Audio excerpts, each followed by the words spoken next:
Hello! We already know how to create and set up auto-filling of production plans.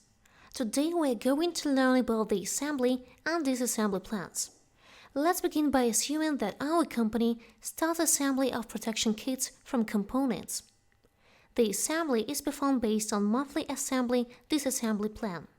To assemble a protection kit, we need helmet, knee pads, elbow pads. The assembly-disassembly plan involves assembly and disassembly planning at warehouse level, kit assembly planning storage, and auto-filling parameters. Plan auto-filling by formulas, from databases and from spreadsheets. Comparison of assembly and demand plans. Performance of assembly-disassembly plan. To define how the assembly plan is used, go to Master Data and Settings, Master Data and Sections, Budgeting and Planning, Assembly-Disassembly plans. To manage assembly plans, go to Budgeting and Planning, Assembly-Disassembly plans. Now let's go over the main parameters of assembly plan documents. Scenario. A scenario defines general rules, such as plan frequency. Plan profile. This is about planning data details and data filling rules. And kits. A list of products that require assembly or disassembly planning. Let's move on to creation of an assembly-disassembly plan. First, we are going to create products, scenario, plan profile, and picking option. Create the products, protection kit, helmet, knee pads, and elbow pads. Great, the products are all done. Next, let's make some changes to the scenario we created while learning about production plans. Go to Budgeting and Planning, Settings and Catalogs, Planning Scenarios. The scenario's name is SBS Monthly Plan. Let's open it. First, click More Actions, and then click Allow Editing Attributes. Allow Editing. Now go to the Creation Settings tab and select the checkboxes named Assembly-Disassembly Plans and Assembly-Disassembly Orders. Save the scenario. Next up, we're going to create a plan profile. Type in the description, Monthly Assembly Plan.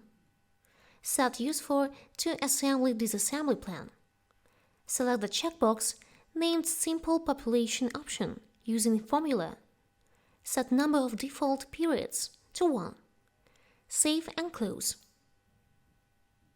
Next, let's create our product kit. Open our product named Protection Kit. Open the hyperlink Product Kits and create a new one. Set quantity to 1. A protection kit includes helmet, knee pads, and elbow pads.